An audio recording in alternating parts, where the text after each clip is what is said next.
बीते बुधवार को लोकसभा में एक बार फिर से स्पीकर बनने के बाद ओम बिरला के द्वारा इतिहास के काले पन्ने को पलटते हुए साल 1975 से 1977 के बीच लगाई गई 21 महीनों की इमरजेंसी को लेकर एक प्रस्ताव लाया गया। माननीय सदस्यगण, ये सदन 1975 में देश में आपातकाल इमरजेंसी लगाने के निर्णय की कड़े शब्दों में निंदा करता है। इसके साथ ही हम उन सभी लोगों की संकल्प शक्ति की सराहना करते हैं जिन्होंने इमरजेंसी का पुनर्विरोध विरोध किया, अभूतपूर्व संघर्ष किया और भारत के लोकतंत्र की रक्षा का दायित्व निभाया। और साथ ही ओम बिरला ने पूर्व प्रधानमंत्री इंदिरा गांधी द्वारा देश में लगाई गई इमरजेंसी को देश का काला अध्याय बताया, जिससे पूरे सदन में हंगामा हो गया। भारत के इतिहास में 25 जून 1975 के उस दिन को हम हमेशा काले अध्याय के रूप में जाना जाएगा। इस दिन तत्कालीन प्रधानमंत्री श्रीमती इंदिरा गांधी ने देश में इमरजेंसी लगाई और बाबा साहब अम्बेडकर द्वारा निर्मित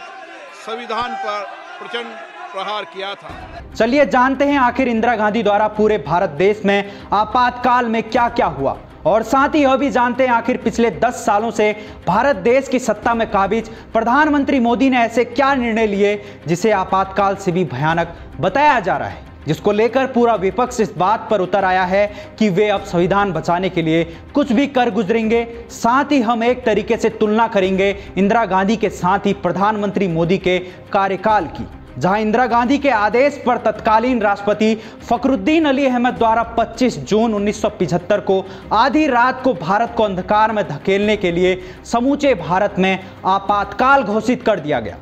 जहां किसी भी प्रकार से भारत सरकार के खिलाफ एक भी आवाज उठाने पर सीधे काला पानी की सजा दे दी जाती थी, जहां एक भी अखबार अगर आपातकाल को लेकर कुछ भी लिखता या छापता तो अखबार छापने वाली मशीनों को जब्त कर लिया जाता। वहीं दूसरी ओर आज के समय में विपक्ष संविधान की किताबें लेकर संसद में संविधान बचाने को लेकर हो हल्ला कर रहा है, लेकिन इंदिरा गांधी के आपातकाल में संविधान की किताबें कैसे छापी जाती जब प्रिंटिंग प्रेस या छापने वाली मशीनों को ही जब्त कर लिया गया, जहां आपातकाल में अगर कोई धरना प्रदर्शन करता तो उसे कई महीनों के लिए गायब कर दिया जाता। वहीं दूसरी ओर किसान आंदोलन के दौरान यानी 26 जनवरी 2021 में जब भारत अपना 72वां गणतंत्र दिवस मना रहा था, उस समय भारत देश की आजादी का प्रतीक लाल किले को चारों ओर से घेरकर व कानून को ताक में रखकर पूरे दिल्ली में उपद्रव मचाकर संविधान को तार तार किया गया और प्रधानमंत्री मोदी मौन रहे। वहीं आपातकाल के दौरान ही व इसके पहले व बाद भी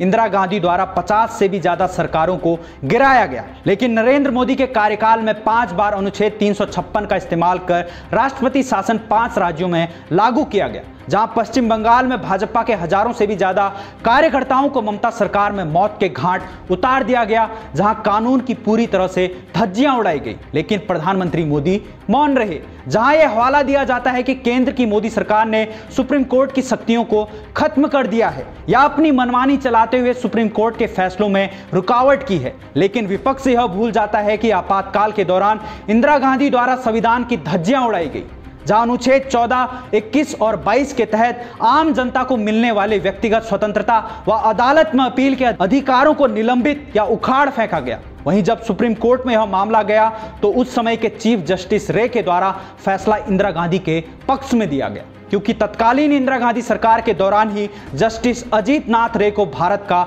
चीफ जस्टिस, अन्य शीर्ष अदालत के अन्य 3 वरिष्ठ जजों जस्टिस जयशंकर, मनीलाल सेलत, के.एस. हेगड़े और ए.एन. ग्रोवर को दरकिनार कर उन्हें बनाया गया। तब नहीं हुआ था भारत देश की न्यायपालिका की स्वतंत्रता पर हमला। वहीं दूसरी ओर मोदी सरकार में सभी दलों की सर्वानुमति से पास हुए एनजेएसी एक्ट को सुप्रीम कोर्ट द्वारा अघोषित कर दिया गया और मोदी मौन रहे। जहां इमरजेंसी के दौरान ही जबरदस्ती नसबंदी का अभियान शुरू किया गया, जिसमें आम जनता की आजादी का हनन हुआ। जहां आपातकाल से लेकर 1977 तक यानी कांग्रेस के 3 सालों के कार्यकाल के दौरान ही 60 लाख से ज्यादा लोगों की जबरदस्ती नसबंदी करा दी गई, जिसमें 15 वर्ष से लेकर 70 साल की आयु के लोग थे। वहीं इसी नसबंदी ऑपरेशन के दौरान करीब 2000 से भी ज्यादा लोगों की मौत हुई। वहीं ऐसी भी रिपोर्ट प्रकाशित हुई थी कि उस नसबंदी अभियान के दौरान अविवाहित लोगों की जबरदस्ती नसबंदी करवा दी गई और साथ ही ऐसे भी लोगों की जबरदस्ती नसबंदी करा दी गई जो कभी भी संतान पैदा नहीं कर सकते थे। वहीं कोरोना काल में वैक्सीन लगाने के लिए भारत सरकार ने लोगों से अपील ही की थी, लेकिन कुछ लोग इसे स्वतंत्रता का हनन कहते हुए सुप्रीम कोर्ट पहुंच गए थे। तो उच्च न्यायालय ने एक आदेश देते हुए कहा था कि अब आप जबरदस्ती किसी को भी वैक्सीन नहीं लगा सकते। लेकिन आपातकाल में जो जबरदस्ती नसबंदी का अभियान चलाया गया, उस समय किसी भी अदालत से कोई दबाव नहीं बनाया गया, बस लोग इस हिटलरशाही का शिकार हुए। जहां इंदिरा गांधी के आपातकाल में आंतरिक सुरक्षा कानून मीसा के तहत सभी राजनीतिक विरोधियों को घर से उठाकर गिरफ्तार किया गया, जहां जॉर्ज फर्नांडिस से लेकर जयप्रकाश नारायण, घनश्याम तिवारी और अटल बिहारी वाजपेयी जैसे नेताओं को गिरफ्तार किया गया। वहीं इस मौजूदा समय में इंडिया गठबंधन के नेताओं को भी आपातकाल के दौरान नजरबंद किया गया, जिसमें अखिलेश यादव के स्वर्गीय पिता मुलायम सिंह यादव को उत्तर प्रदेश से गिरफ्तार किया गया, जहां लालू प्रसाद यादव को भी गिरफ्तार किया गया, जहां कम्युनिस्ट पार्टी के कई नेताओं को भी नजरबंद किया गया। यानी कहा जाए तो इंदिरा गांधी के आपातकाल के निरंकुश शासनकाल में लगभग 1,11,000 लोगों को निवारक निरोध कानूनों के तहत गिरफ्तार किया गया, जहां वर्तमान समय के रक्षा मंत्री राजनाथ सिंह को भी हिरासत में लिया गया और साथ ही इसी गिरफ्तारी के दौरान उनकी माताजी की मृत्यु हुई थी। लेकिन राजनाथ सिंह को अपनी मां के अंतिम संस्कार में शामिल होने के लिए पैरोल भी नहीं दी गई। वहीं कहा जाए तो आपातकाल के दौरान भारत देश की तमाम मशीनरी को सरकार द्वारा कठपुतली बना दिया गया। साथ ही भारत देश की आत्मा कहे जाने वाले संविधान का 42वां संशोधन कर लोकतंत्र की धज्जियां उड़ा दी गई। लेकिन अंधकार के बादल भारत देश से छटने ही वाले थे, क्योंकि करीब 21 महीने बाद 21 मार्च 1977 को केंद्र की इंदिरा गांधी सरकार ने आपातकाल को हटा दिया। यानी उस आपातकाल को हटा दिया गया जिसने करोड़ों भारतवासियों की आजादी का गला घोट दिया था। वहीं इस आपातकाल से आजादी के बाद पूर्व प्रधानमंत्री अटल बिहारी वाजपेयी ने रामलीला के मैदान से एक संबोधन दिया था। उनकी पंक्तियों को कहकर मैं अपनी वाणी को विराम दूंगा, जहां अटल बिहारी वाजपेयी ने कहा, बात मुद्दत के मिले हैं दीवाने,